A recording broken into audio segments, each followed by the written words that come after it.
Sebelum lanjut ke video, jangan lupa tekan tombol subscribe, like, komen, dan share YouTube channel.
Materi yang akan disampaikan oleh Ketua Organisasi Pemuda Pelajar Pekan Sabtu. Dalam hal ini akan disampaikan oleh Saudara Maulana Ahmad Rashid. Pada Saudara dipersilahkan.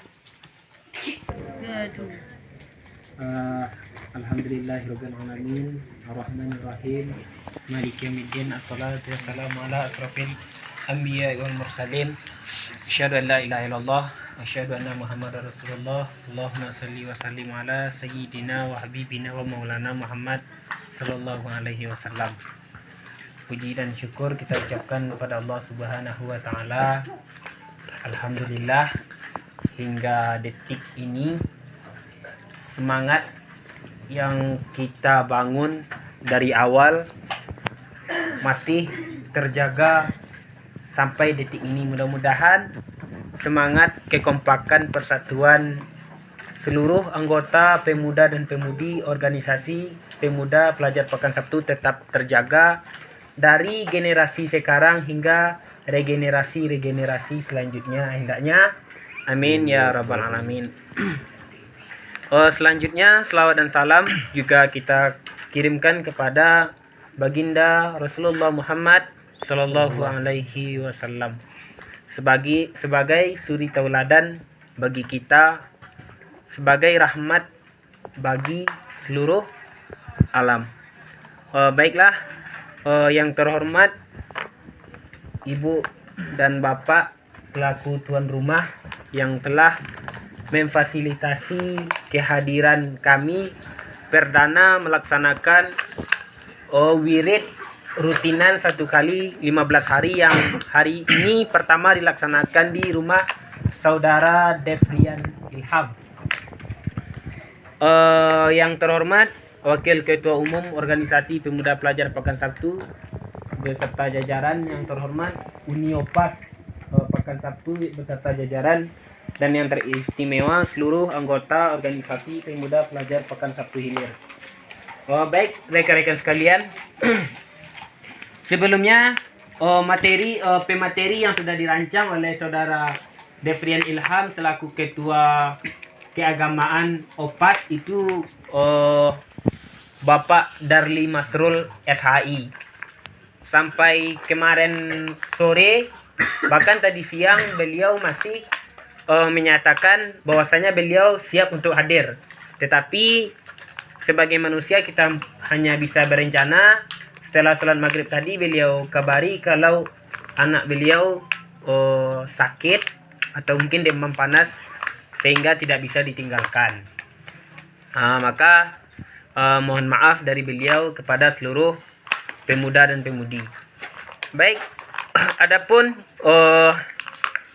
diskusi kita pada malam hari ini yaitu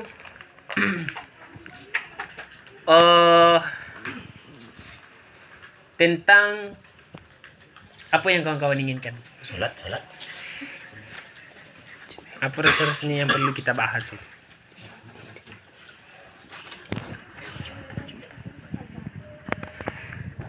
Baiklah, mungkin karena ini perdana, sedikit saja kita bahas tentang, mungkin ada beberapa dari awak itu yang masih ragu apa sih sebenarnya itu organisasi. Apa sih pentingnya organisasi? Mengawak pemuda dan pemudiku harus berorganisasi. Di dalam sebuah kajian sosial itu ada namanya komunikasi manajemen organisasi. Jadi kawan-kawan, satu hal yang perlu awak ingat, selaku awak itu adalah anggota organisasi OPAS, tentu kita harus tahu dulu apa itu organisasi. Organisasi itu ibaratkan adalah sebuah wadah, di mana di dalam wadah itu tempat beberapa orang bahkan lebih yang saling bekerja sama untuk mencapai tujuan secara bersama-sama. Jadi organisasi itu adalah wadah atau tampek, di mana di dalam tampek itu ada 2 orang atau lebih, sekitar 90 orang yang saling bekerja sama, saling menyatukan pendapat, saling meninggalkan keegoisan yang dia miliki di dalam dirinya masing-masing demi mencapai tujuan tertentu secara bersama-sama. Itu yang organisasi itu.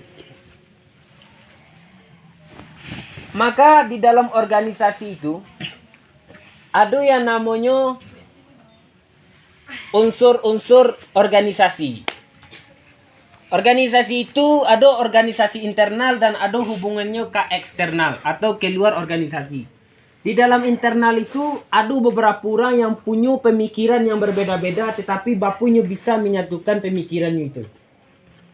Walaupun terkadangnya merasa benar di dalam organisasi itu, tetapi jika seandainya tidak sesuai dengan kesepakatan bersama, dia harus bisa mengalah. Itu yang namanya anggota organisasi. Di dalam organisasi itu muncul permasalahan itu biasa. Muncul kesalahpahaman itu biasa. Walaupun awak sesama pemudi tetapi kurang sepemahaman itu biasa. Sesama anggota pemuda muncul sedikit gesekan atau beda pemikiran, itu adalah hal yang biasa. Satu hal yang menjadi apresiasi seperti yang terjadi di OPAS Kiniko, itu salah satu yang memajukan awak sebagai Nagari Pekan 1, bahkan menjadi booming di beberapa daerah, itu gara-gara apa? Pemuda dan pemudi yang mencoba menyatukan pemikiran lalu membuat inovasi baru. Nyobuat terobosan baru dengan kekompakanan baru sehingga bisa mengharumkan nama Pekan 1. semakin berkembangnya zaman, semakin canggihnya zaman, kebudayaan luar tuh akan semakin mudah masuk ke negara awak.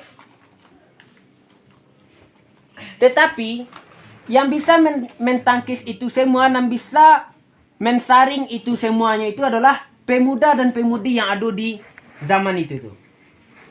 Seperti kita lihat sama saat sekarang ini, jika awak tidak bisa mengambil hal positif dari perkembangan zaman, banyak dari saudara-saudara awak yang terlibat yang namanya penyimpangan sosial. Seperti penggunaan narkoba dan lain sebagainya. Itu diakibatkan oleh tidak siapnya pemuda dalam menerima perkembangan zaman. Tetapi jika seandainya pemuda dan pemudi itu mampu mengambil hal positif dari perkembangan zaman, seperti yang awak lihat kini ko, ada beberapa dari pemudi awak yang bisa memunculkan kreativitasnya. Ada beberapa pemuda-pemuda awak yang bisa memunculkan kreativitasnya. Baik itu melalui media sosial, komunikasi, pakaian dan lain sebagainya. Itu adalah hal positif dari perkembangan budaya. Maka dari itu kawan-kawan, satu hal yang menjadi keresahan bagi awak seharusnya itu adalah semakin berkembangnya zaman, awak sudah terlalu sibuk dengan budaya lain sehingga awak lupa dengan yang namanya budaya Minangkabau. Ternyata di orang-orang tua awak dulu itu ada yang pandai tari piring, ada yang pandai main siruliang, ada yang pandai barandai, ada yang pandai basilek. Tetapi generasi awak kini lo nado ledo dan mencari acara pentas ini dan awak buat patang itu mengingatkan bahwa masuk mudu tetua-tetua awak patang kembali. Dan itu menambah semangat tetua-tetua awak untuk persatuan pemuda dan pemudi. Jika seandainya masih ada pemuda dan pemudi awak yang alun jua amua ikut dalam persatuan awak kini ko, awak rangkul secara perlahan. Awak pernah berdiskusi dengan mantan ketua umum Komisi Pemilihan Umum atau ketua KPU. Artinya beliau itu adalah ketua KPU. Jadi beliau ketuanya di Kabupaten Solok selama 2 periode. Dan beliau juga ketua KPU di Sumatera Barat 1 periode. Jadi pesan beliau kepada generasi-generasi muda itu, kata beliau, semakin hari, semakin berkembangnya zaman, bahkan awak selaku anak Minangkabau itulah mulai lupa dengan sejarah Minangkabau itu sendiri. Lah mulai awak tu lupa dengan kesenian-kesenian yang dimiliki oleh nagari, oleh budaya Minangkabau itu sendiri. Bahkan pepatah-pepatah adat yang ada di Minangkabau itu hanya sebagai bahan omongan. Tetapi secara praktik lapangan itulah mulai tidak diketahui oleh regenerasi muda. Mungkin dari awak itu sajian yang bisa awak sampaikan. Wassalamualaikum warahmatullahi wabarakatuh. Waalaikumsalam warahmatullahi wabarakatuh.